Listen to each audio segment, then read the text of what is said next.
నేను సత్యనారాయణ గారి బ్రదర్ను. మా నాయనలు ముగ్గురు. మా చిన్న కుగ్రామం చించల్పేట గ్రామం మాది. చించల్పేట గ్రామము ఆ రోజు మా అన్నకి ఇప్పుడే కాదు, ఆయన 7th క్లాస్ చదివినప్పుడే ప్రతి ఒక్క మండలంలో సత్యనారాయణ అంటే ఊజి సత్యనారాయణ తమ్మునిగా మేము ఉన్నాం అప్పుడు. ఎందుకంటే మనకు 34 సంవత్సరాలు మన గవర్నమెంట్ సర్వీస్ చేశారన్న, కానీ మేము చాలా ఎంజాయ్ చేసాం. కానీ మా అన్న ఎంజాయ్ చేయలేకపోయాడు. ఎందుకంటే ఎప్పుడు సర్వీస్ వర్క్ లో ఆయన నిబద్ధత ఇప్పుడు ఎంత ఉందంటే మీరు అందరే సాక్ష్యమైన నిబద్ధత ఉండడానికి మాకు చాలా కోల్పోయాం. మేము చాలా ఎంజాయ్ చేసేవాళ్ళం.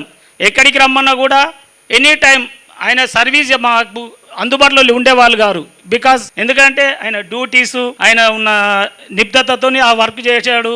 ఈరోజు కూడా ఇప్పటికైనా మా అందరితో ఎంజాయ్ చేస్తారని ఆశిస్తున్నాం. ఇంతవరకు ఆయన ఎంజాయ్ చేయింది లేదు. ఎక్కడైనా ఫంక్షన్ రావాలన్నా కూడా ఆయన రావడమే పెద్ద గొప్పగా ఊహించుకుంటుంటే మేము. ఇంకొకటి, మా పిల్లలు చదవడానికి మా కుటుంబంలో, మా కావలి కుటుంబంలో మా అన్నగారి ఇన్స్పిరేషన్. నేను చదివింది 12th అయితే మా అన్న ఇప్పుడు చదువుతూనే ఉన్నాడు, ఇంకా కూడా చదువుతూనే ఉంటాడు. ఆయన లాస్ట్ వరకు చదవడమే, చదువు.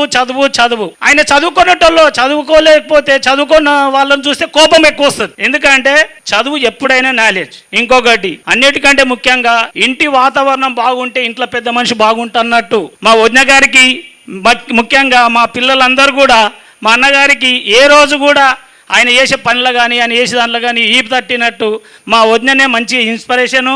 ఆమె ఇల్లు బాగుంది కాబట్టి మన ఈ రోజు కూడా ఇంతవరకు డెవలప్ అయ్యిండు. ఆమెకే క్రెడిట్ అంతా ఆవిడకే చెందుతుంది. నేను అందరి సభాముఖంగా చెప్పదలుచుకున్నాను. ఎందుకంటే నేను ఇంటికి వెళ్ళేసరికి మా భార్య ఏదో మాట్లాడతా. ఎందుకంటే ఇంటికి పోతే కూల్గా ఉండాలి ఇల్లు. మనం ఏ ఉద్యోగం చేసినా ఎక్కడ చేసినా లాస్ట్కి పోయేది ఇంటికే కాబట్టి ఇల్లు వాతావరణం పోగానే మంచిగా ఉండాలి. ఆ మంచితనంతో ఇంతవరకు మంచిగా ఉన్నాడు మా అన్న. మీ అందరికీ ఇంతవరకు కూడా ఆ ఓపికతోని 4:30 అయినా కూడా ప్రతి ఒక్కరు కూడా ఇంకా స్పీచ్ గురించి అందరు వినడానికి ముందుకున్నారంటే ఆయనకే దక్కింది. అన్నయ్య, మీ కావలి ఇంటి వారి పేరు నిలబెట్టిర్రు మీరు. దానికి మీ అందరికీ కృతజ్ఞతలు. మీకు ఇక పాదాభివందనం చేస్తున్నా నేను.